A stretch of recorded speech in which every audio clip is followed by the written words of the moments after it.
और फिर कुछ दिनों बाद हम एक 20-30 लोगों की आर्मी देखते हैं जिसमें एक लीडर होता है जिसका नाम हैमरहेड होता है। यह बंदा एक ऐसी दुनिया चाहता है जहां पर जो काम करना चाहता है वो काम करे और जो काम करना नहीं चाहता है उसको ऐसे ही सैलरी दी जाए। लगता है बेवकूफ़ी में इसने पीएचडी कर रखी है। और फिर एज एक्सपेक्टेड इसको कोई भी सीरियस नहीं ले रहा होता है, तो ये चिल्लाता हुआ इस शहर के सबसे अमीर आदमी का घर तोड़ने के लिए चला जाता है।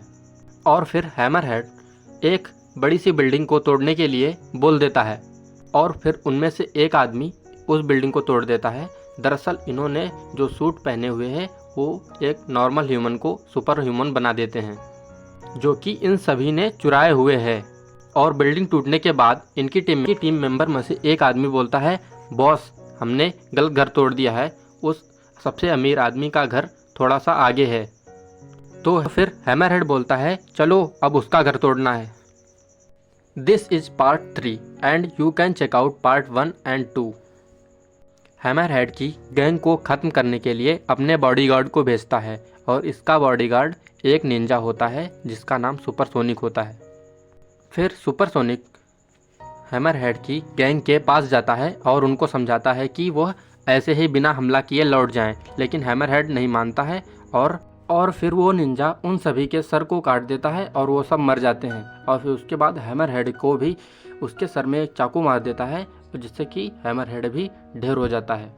और फिर हैमरहेड जान बचा के भागने लगता है। दरअसल वह मरा नहीं होता है क्योंकि उसका सर आम लोगों से मोटा होता है, इसलिए वह बच जाता है। साइतमा भी हैमरहेड और उसकी गैंग को ढूंढ रहा होता है मारने के लिए, क्योंकि ये सारे गंजे थे और साइतमा भी गंजा ही है और इसलिए और सिटी के सारे मेंबर्स साइतमा को भी उसी गैंग का मेंबर समझ रहे होते हैं और उसको गालियां दे रहे होते हैं, इसलिए साइतमा उनको मारने के लिए ढूंढना होता है। और फिर हैमरहेड साइतमा से मिलता है और उस पर अटैक कर देता है। लगता है कि साइतमा अब तक मर चुका होगा, लेकिन साइतमा को एक खरोंच तक नहीं आई होती है। और फिर साइतमा हैमरहेड को हल्का सा पंच मारता है और उसका सूट टूट जाता है। और फिर हैमरहेड साइतमा से माफ़ी मांगने लगता है और बोलता है कि भाई इस बार छोड़ दो, बस उसके बाद फिर मैं आज से ही मजदूरी करना शुरू कर दूंगा। साइतमा को उस पर दया आ जाती है और वह उसको जाने देता है और हैमरहेड नंगा ही वहाँ से दुम दबा के भाग जाता है। और साइतमा अपने घर वापस ही आ रहा होता है। वैसे ही वो निंजा साइतमा के पास आ जाता है और पूछता है कि ए क्या तुमने हैमरहेड को देखा? तो साइतमा इशारा करते हुए बोलता है कि हाँ, मैंने उसे उस तरफ भागते हुए देखा है। और फिर वो निंजा साइतमा पर अटैक कर देता है।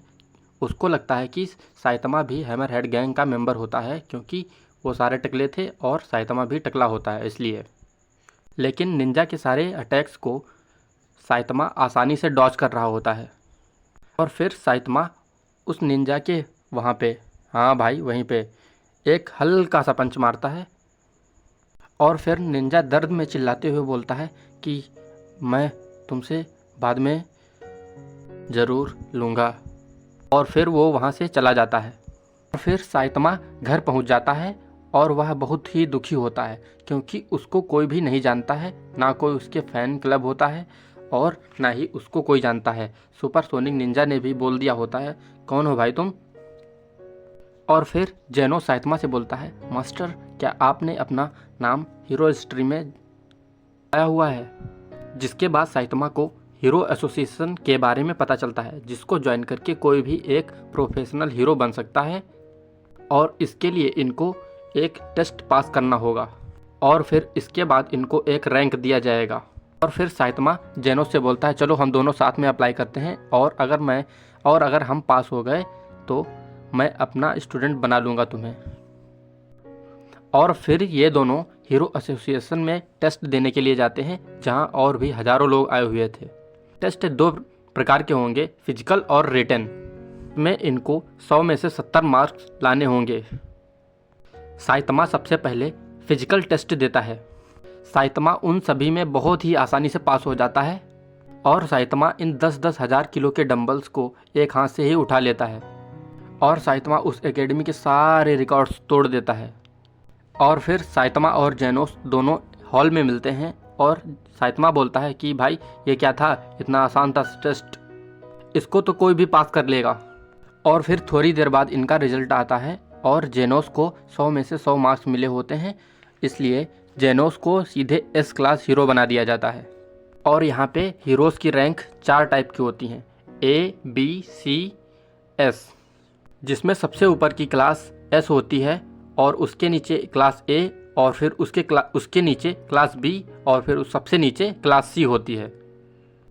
और फिर उसके बाद साइतमा अपना रिजल्ट देखता है तो उसको C क्लास हीरो बनाया जाता है, क्योंकि उसका रिटन एग्ज़ाम इतना अच्छा नहीं गया था और वह सिर्फ 1 मार्क से पास हुआ था।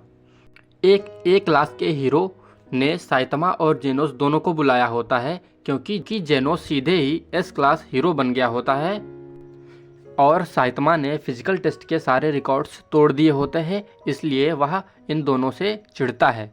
में बुलाने के बाद वह इन दोनों को समझाता है और दबाव बनाने की कोशिश करता है, लेकिन साइतमा इसको सीरियसली नहीं लेता है और वह बोर हो रहा होता है, इसलिए वह बबल गम खा रहा होता है और वह A क्लास का हीरो उससे बहुत ही ज़्यादा चिढ़ जाता है और फिर साइतमा को रास्ते में मारने के लिए पहुंच जाता है, लेकिन साइतमा उसको एक पंच में ही ढेर कर देता है। और फिर जेनोस और साइतमा दोनों एक फील्ड में जाते हैं लड़ने के लिए, सीरियसली नहीं, ऐसे ही मज़े के लिए। जेनोस साइतमा पे बहुत सारे अटैक्स करता है, लेकिन साइतमा को कुछ भी नहीं होता है। वो सारे अटैक्स साइतमा डॉज कर देता है और आखिरी में जेनोस अपनी पूरी ताकत से साइतमा पर हमला करता है और सोचता है कि इस बार भाई साइतमा नहीं बच पाया होगा, लेकिन साइतमा उसके पीछे ही खड़ा होता है और बोलता है धप्पा। और फिर जेनोस बोलता है, मास्टर मैंने आपसे पहले ही बोला था कि आप अपनी पूरी ताकत का यूज कीजिए, अब ये फाइट तभी रुकेगी जब हम दोनों में से कोई एक लड़ने लायक नहीं बचेगा। और फिर तभी साइतमा जेनोस पर एक पंच से अटैक करता है, लेकिन वह उसके पास पंच लाके रोक देता है, मारता नहीं है और बोलता है चलो भाई मुझे तो भूख लग गई, मैं तो नूडल्स खाऊंगा। उस पंच से जेनोस को तो कुछ भी नहीं हुआ होता है, लेकिन उसके पीछे का पहाड़ गायब हो चुका होता है। ओ भाई ये साइतमा कितना पावरफुल है। और फिर ये लोग एक रेस्टोरेंट में जाके ईटिंग चैलेंज लेते हैं, जिसमें कि साइतमा हार जाता है और जेनोस खाता रहता है, क्योंकि वह एक साइबोर्ग है, वो उसको कुछ भी नहीं होता है। और इस चैलेंज में जेनोस जीत जाता है। इन लोगों का ईटिंग चैलेंज चल ही रहा होता है, तभी वहाँ पे एस क्लास का रैंक 1 हीरो आता है जेनोस को वेलकम करने के लिए। और फिर जेनोस साइतमा को बताता है कि कोई हीरो 7 दिनों तक किसी मॉन्स्टर को नहीं मारेगा तो उसका नाम हीरो रजिस्ट्री से हटा दिया जाएगा।